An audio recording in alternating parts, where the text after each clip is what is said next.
ये जरा एक बात, एक मुसलमान था, वो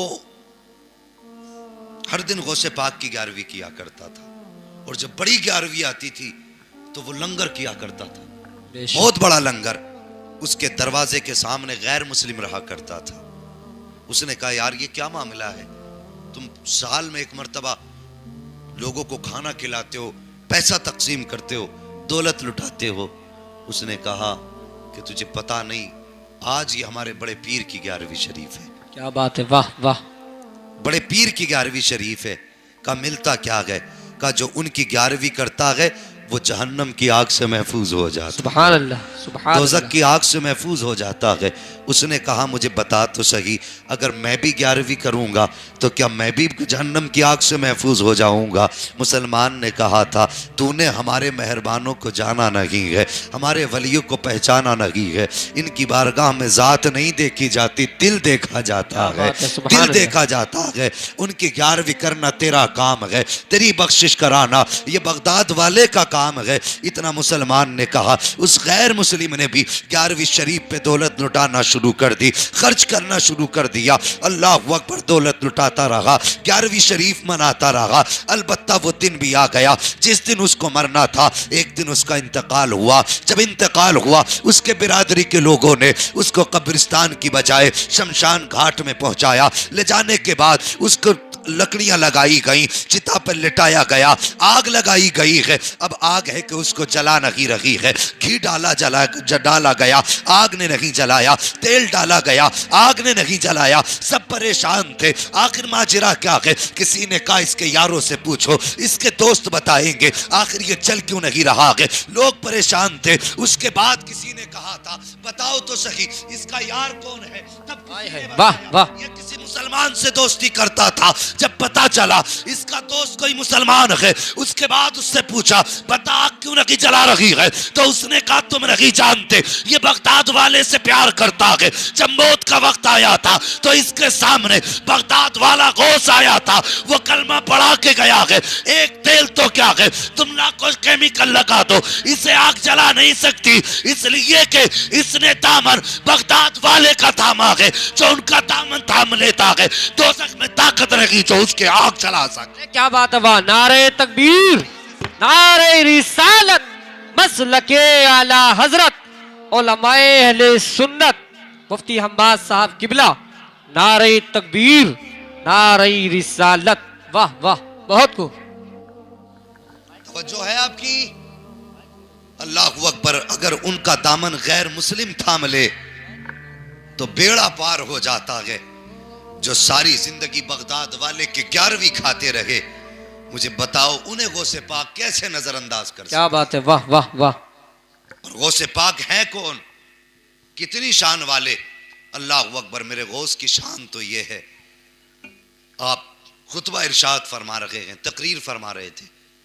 तकरीर के दरमियान में चील आकर के आवाज करने लगी और खलल पड़ गया गुफ्तगू में। कुछ लोग उसकी तरफ मुतवज्जे होने लगे। गौसे पाक की जबान से निकल गया तू क्या है, तुझे मौत आ जाए।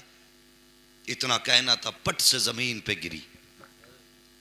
ये नहीं गिर के खत्म नहीं हुई, खत्म हो के गिरी थी। अल्लाह। इसलिए कि गौसे पाक ने कह दिया था बेशक तू बेशक। कौन है, क्या है, तुझे मौत आ जाए। तकरीर खत्म हुई। जब निकले तो रास्ते में परिंदे को मरा हुआ पाया। आपने फरमाया ये परिंदा कैसे मर गया? किसी ने कहा हुजूर तकरीर के बीच में आपकी जबान से निकल गया था। तुझे क्या हो गया, तुझे मौत नहीं आ जाती? आपने ठोकर मारी। फरमाया जा उड़ जा, तुझे मारना मकसद न था। इतना कहने की देर थी वो परिंदा हवाओं में उड़ जाता। क्या बात है, सुभान अल्लाह। अल्लाह अकबर। तुम उस गौस की 11वीं करने बैठे हो, खुदा की कसम जरा सोचो तो सही। उसके वालिद भी शान वाले हैं, वालिदा भी कितनी शान वाली है, जरा गौर करना प्यारे। वालिद का नाम अबू सालेह है। पूरी रात खड़े हो के क़याम में गुजारते हैं, पूरा दिन हालत रोज़ा में गुजारा करते हैं। एक दिन हालत थी रोज़े की, भूख की शिद्दत थी, कई दिन से कुछ नहीं खाया था। दरिया के किनारे पे गए ताकि थोड़ा सा पानी पिए और अपने रोजे के अफ्तार कर लें। बैठे थे दरिया के किनारे पे, आपने पानी पिया, अचानक देखा सेब आ रहा है, आपने हाथ बढ़ाया, सेब को उठाया, भूख की शिद्दत थी, खा लिया। अल्लाह अकबर, सेब का खाना था। जैसी सेब हलक से नीचे आया है, दिल में हलचल हो जाती है, दिल आवाज देता है, अबू साले तूने सेब खा लिया है। मालिक से पूछा नहीं था, अगर इससे खून का कतरा बन गया तो बता फिर खुदा को कयामत में क्या जवाब देगा। अल्लाह अकबर, इस ख्याल का आना था कि दिल बेचैन हो जाता है। फिर ख्याल आता है, चल चल के इसके मालिक से पता करते हैं, पूछते हैं इसका मालिक कौन है, उसकी तलाश में निकल पड़ते हैं। मुझे बता तो सही, तुम लोगों की जायदाद हड़प कर जाते हो, कभी दिल पे एहसास तक नहीं होता है, यतीमों के माल हड़प लेते हैं, कभी दिल पे ख्याल तक नहीं आता है। और इन दुकानदारों, अल्लाह भला करे तुम्हारा, इनके बाट जाकर के तोलो तो 1 किलो के बाट में 900 ग्राम वजन होता है। ये बिजनेस करने वाले लोग लोगों की आंखों में धूल झोंकने के बाद अपना बिजनेस किया करते हैं। तुमसे किसने कह दिया कि खरीदार को खबर नहीं है? तू क्या समझता है, अगर खरीदने वाला खबरदार नहीं है तो सुन ले, मदीने वाला मुस्तफा खबरदार है, जिसने पैदा किया है वो खुदा खबरदार है। अगर चाहता है तेरे घर में बरकत हो तो धोखा ना दे, धक्का दे दे, किसी के साथ बुरा ना कर, हर के साथ भला कर। खुदा की कसम, जब तू दूसरों के साथ भला करेगा, पैदा करने वाला खुदा तेरे साथ भला फरमाए। वाह वाह वाह वाह, क्या बात है, वाह, बहुत खूबसूरत, माशाल्लाह, दिन दहाड़े चोरियां बात है, वाह। मार्केट में जाना, आप कपड़े की दुकान पे इतनी लाइटें लगा रखी हैं, अंधा बना के बेच रहे हैं कपड़े को। जी जी, हक बात है, लोगों की आंखें फोड़ के कपड़ा बेचा, बेशक, और दुकान पे लिख दिया हाजा मिन फजल रब्बी, यही बात है। ये मेरे रब के फजल से है। पूरी जिंदगी लोगों के हक खाते रहे, बिल्डिंग बनाई, लिख दिया हाजा मिन फजल रब्बी, शर्म नहीं आई? और तेरी ऐसी बिल्डिंग पे लानत जो किसी का दिल तोड़ के बनी हो। अल्लाह की रहमतें बिल्डिंग नहीं देखा करती, अल्लाह की रहमतें तो नीयतें देखा करती है। अगर दिल साफ होते हैं तो उसकी रहमतें छप्पर पे बरस जाती हैं, अगर दिल साफ नहीं होते हैं तो उसकी रहमतें बिल्डिंगों को ठोकर मारती हैं। वाह वाह, क्या बात है, वाह।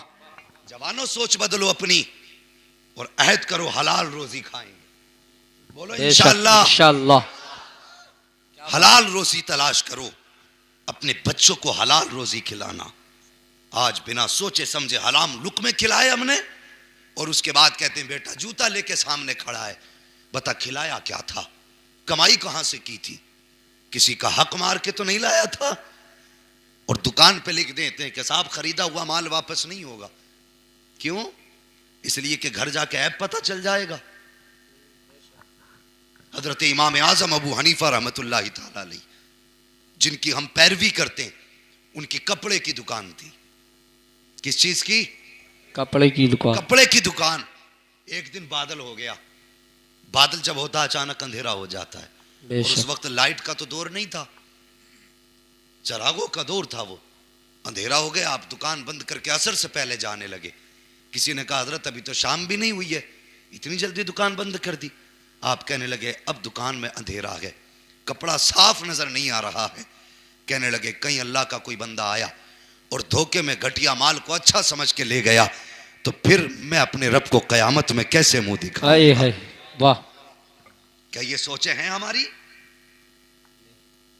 हमने तो बल्ब ही इसलिए लगाए कि लोग अंधे हों और उठा के ले जाएं। बेशक, नो का माल सीधा 90 में बिक रहा है। अभी लॉकडाउन लगा था, सबने देखा होगा। मुसलमान, तेरी सोच के बारे में सोचता हूं मैं। दुकानों पे सौदे महंगे कर दिए, जी जी, वो हमने इतने फायदे हासिल किए कि गरीब तरस गए एक चीज के लिए, बेशक, और हमने फायदा कमाने के लिए वो गरीब को न दिया। बेशक। कैसे कहते हो हम मोमिन हैं? ये ईमान का हिस्सा है, इसे ईमान कहते हैं। अल्लाह अकबर, आज मार्केट में चले जाओ, अगर किसी मुसलमान ने कपड़े की दुकान रख ली, अच्छी चल रही है, तो दूसरा वाला उसके सामने दुकान रख रहा है। हाँ, अगर कोई फल ठेले का लगा के खड़ा है और उसके आगे उसकी बिक्री हो रही है, तो दूसरा भी ठेला उसके सामने लगाता है। और फिर देखो बेचने के तरीके, चुपके बुला के बेच रहे, इधर से आ जा। वो खरीदार भी कम जालिम नहीं है, खरीदार भी बड़े जालिम है। अगर दो खड़े, एक कहता 70 में तो दूसरा कहता 65 में, तो ये भाग के 70 वाले के पास जाता। कितने में? कि 70 में, कि वो तो 65 में दे रहा है। तो कहता तू मुझे 64 ही दे जा। फिर यहां से हटता उसके पास जाता, तू कितने में दे रहा है? बोला 65 में, कि वो तो 64 में दे रहा है, तू 60 में ही दे जा। ये कम जालिम थोड़े ही हैं, ये मजबूरी का फायदा उठा के खरीदते हैं। नहीं, मुसलमान किसी की मजबूरी का फायदा ना उठा, किसी की दुकान के आगे ये सोच के दुकान ना लगा कि इसका ग्राहक मेरे पास आएगा। रोजी तेरी फिक्र से नहीं मिलती है, रोजी रब की जात से मिला करती है। रज़ाक अल्लाह है। नेक नियति से बाजार के अंदर चला जा, और वो खुदा जो पत्थर के अंदर कीड़े को रोजी दे सकता है, वो जमीन के ऊपर मुस्तफा के उम्मती को भी रोजी दे सकता है। वाह वाह वाह, सुभान अल्लाह सुभान अल्लाह, बहुत खूब। हकीकत तो यह है कि हमें रब की जात पे भरोसा ही नहीं रह गया। जी हाँ, नहीं है भरोसा। अगर भरोसा होता तो ये सितम ना करते। बगदाद की मार्केट में 2 मुसलमानों की दुकान थी। खुश होते हैं अगर आज किसी दुकान पे ग्राहक ज्यादा आ जाएं तो वो बड़ा खुश होता, कहता आज मेरी लग गई, और मस्त मुस्कुराता, कहता आज इसकी दुकान पे एक भी नहीं आया। जी यही बात है। बगदाद की मार्केट में 2 कलमा पढ़ने वालों की दुकान। एक शख्स कपड़ा खरीदने आ गया और एक दुकान में चढ़ के कहने लगा मुझे वो कपड़ा निकाल दे। उसने कहा नहीं, ये कपड़ा मैं तुझे नहीं दे सकता। कहने लगा मैं तेरा पुराना ग्राहक हूं। बोले होगा, मगर आज मैं तुझे ये कपड़ा नहीं दूंगा। कहा क्यों? कहा तुझे अगर ये कपड़ा ही खरीदना है तो सामने वाली दुकान पे चला जा, उससे खरीद। कहने लगा यार मैं तेरा पुराना ग्राहक हूं और अपने ग्राहक के साथ कोई ऐसा तो नहीं करता। उसने कहा बात बाद में करना, जा अगर कपड़ा खरीदना तो उस दुकान पे चला जा। बेशक। वो गया, उसने कपड़ा खरीदा, उसी रेट में कपड़ा मिला। वापस आके कहने लगा यार बता तो सही, अब तो मैंने कपड़ा भी खरीद लिया, तूने मुझे कपड़ा क्यों नहीं दिया? उसने कहा सुन, मैं सुबह से दुकान खोल के बैठा हूँ, वो भी सुबह से दुकान खोल के बैठा है, मेरा कपड़ा मेरी ज़रूरत के मुताबिक बिक चुका है, लेकिन मैंने सुबह से देखा है सामने वाली दुकान पर कोई ग्राहक नहीं आया है। वो सुबह से हाथ पे हाथ रख के बैठा है। मेरे दिल में ख्याल ये आया कि शाम को मैं घर जाऊँगा, मेरे बच्चे दौड़ के आएंगे, कोई मेरे दामन से लिपटेगा, कोई मेरे कदमों से लिपटेगा, कोई कहेगा बाबा आ गए हैं, कोई कहेगा मेरे लिए क्या लाए हो, कोई बच्चा कहेगा बाबा पैसे चाहिए। कहता है कि मैं तो अपनी जेब से पैसे निकाल के दे दूंगा, लेकिन सामने जो मुस्तफ़ा का गुलाम बैठा है इसकी दुकान पे कोई ग्राहक नहीं आया है। मैंने इसलिए तुझको भेजा कि अगर शाम को ये खाली हाथ जाता तो ये अपने बच्चों को कौन सा मुंह दिखाता, अगर इसके बच्चे इसके कदमों से लिपट जाते तो ये अपने बच्चों को क्या जवाब देता। कि मैंने तुझे इसलिए दुकान पे भेजा था, बेशक तू मेरा ग्राहक है, अगर मैं कपड़ा बेच देता तो मुझे मुनाफा मिल जाता, लेकिन कपड़ा बेचकर मुझे मुनाफे की जरूरत न थी, बल्कि उसका कपड़ा बिकवा कर मुझे अपने मुस्तफा की रजा की जरूरत थी। तूने कपड़ा उससे खरीदा है, वो ग्राहक राजी होगा जैसे कि वो दुकानदार राजी होगा, साथ ही में मदीने वाला मुस्तफा भी राजी होगा। वाह वाह वाह वाह, सुभान अल्लाह। नारे तकबीर, नारे रिसालत, मसलके आला हजरत, उलमाए अहले सुन्नत, मुफ्ती हम्माद साहब किबला।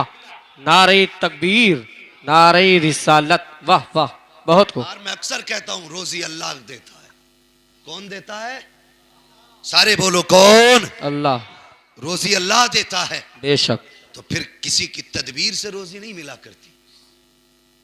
रोटी तो मिलेगी, जरूर मिलेगी, उसका वादा है। जब हमने पैदा किया है तो रोजी भी हम देंगे। बेशक। तुझे खाली हाथ पैर मारने का काम है, समझ रहे? अब आपकी मर्जी है, रोजी हलाल करके हासिल करें या हराम करके हासिल करें। बेशक। समझ रहे मेरी बात? कोशिश करेंगे इंशाअल्लाह हलाल रोजी तलाश करें।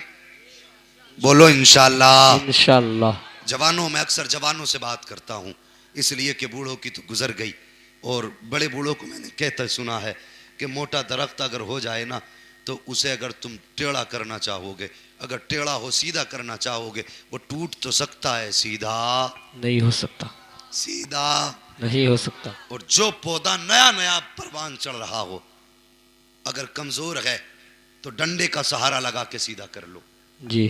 अगर और बढ़ गया है तो फिर उसके खबचे बांध के सीधा कर लो।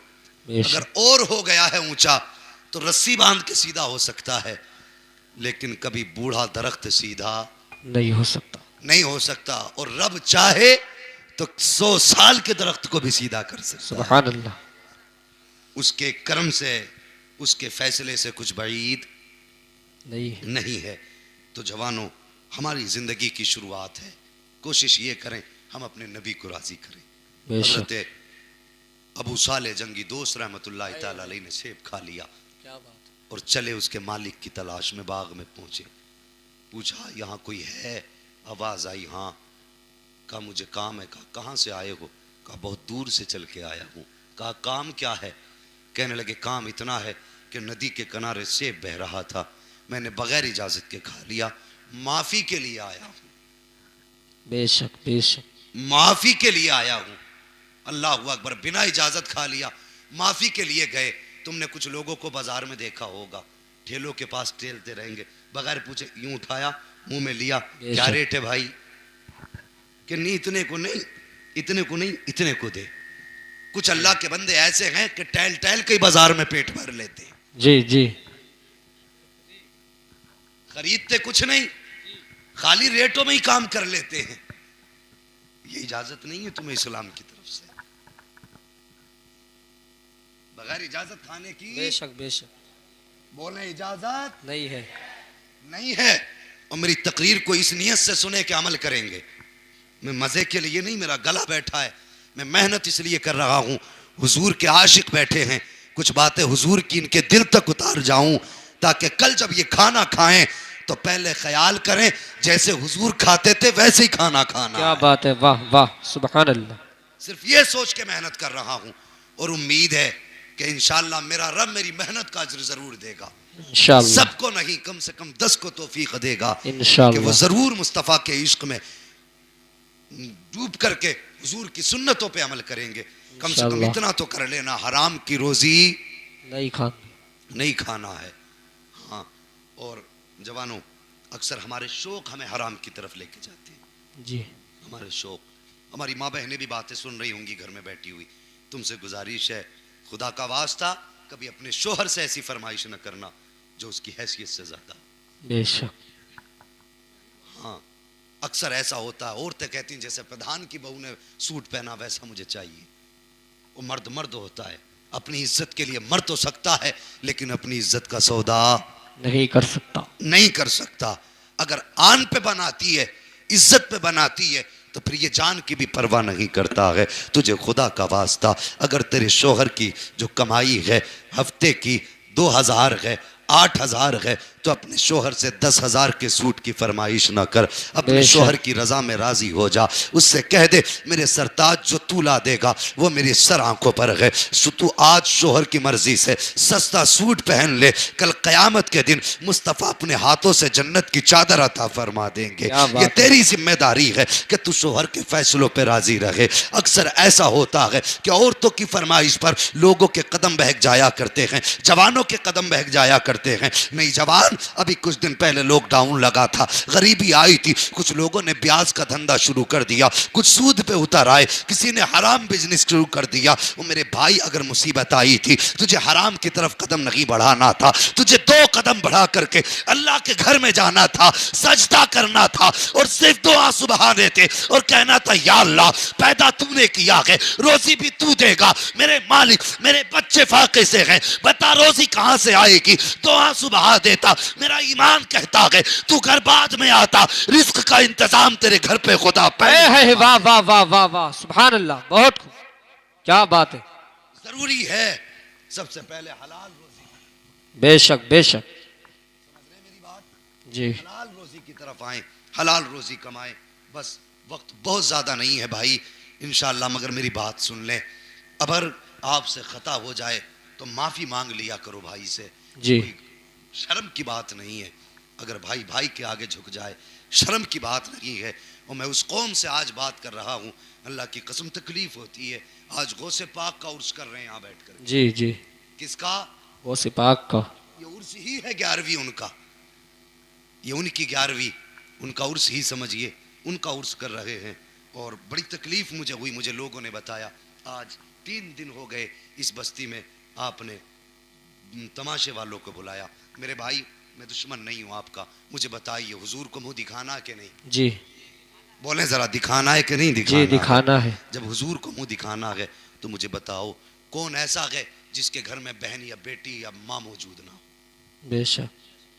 हम में कोई है ऐसा? हर कोई ऐसा है जिसके घर में बहन होगी, बहन नहीं होगी तो बेटी होगी, बेटी नहीं होगी तो माँ जरूर होगी। जी जी कोई ऐसा नहीं जिसका इन तीनों रिश्तों में किसी से कोई रिश्ता ना मिलता हो। बेशक। मुझे बता तो सही, अगर नाचने वाली बेगैरत है, तू तो मुस्तफ़ा का गैरतदार उम्मती ये है। तू तो मुस्तफ़ा का हया वाला उम्मती है। आज तुम किसी की बेटी को स्टेज पे बैठा के नचाओगे तो याद रखना उस वक्त तक मौत नहीं आएगी जब तक तेरी बेटी गैर महरम के सामने नाच नहीं लेगी। जी अल्लाह। ये याद रखना, आज तुम किसी की बेटी को अगर अपनी निगाहों के सामने रखकर उसके हुस्न का तमाशा देखोगे तो तुम उस वक्त तक नहीं मर सकते जब तक दुनिया तुम्हारी बेटी के हुस्न का तमाशा ना देख लेगी। अगर तुम्हारे जिगर में यह ताकत हो कि दुनिया तुम्हारी बेटी का तमाशा देखे और तुम बर्दाश्त कर सको तो शौक से बर्दाश्त करना, फिर तुम्हारी मर्जी है। अगर बर्दाश्त नहीं कर सकते तो तुम्हें खुदा का वास्ता, तुम्हें तो मुस्तफ़ा ने अपना आशिक बनाया था, तुम्हें तो कलमे की तौफीक दी थी, कलमे की दौलत दी थी, हया का जेवर दिया था और तेरी नजर तो इतनी बाहया थी। आज बेटियों का नाच देखने वालों, स्टेज पर बैठा करके इनकी आवाजों की लज्जतें लेने वालों, मुकाबले के नाम पर इस्लाम की धज्जियां उड़ाने वालों, मुझे बताओ तो सही, मर के कब्र में जाओगे तो किसका चेहरा देखोगे? हश्र में आओगे तो हौज़े कौसर किससे मांगोगे? पुल सिरात पे गुजरोगे तो रब्बे सलीम की सदाएं किसके लिए होंगी? याद रखना, अगर मुस्तफा रूठ गए तो कब्र भी मुश्किल होगी, हश्र भी मुश्किल होगा। अगर उन्हें मनाना चाहते हो तो इन तूफानों से तौबा कर लो और मुस्तफा के कदमों को पकड़ो और आज कह दो मैं मुजरिम हुआ का, मुझे साथ ले लो कि रास्ते में खैंचा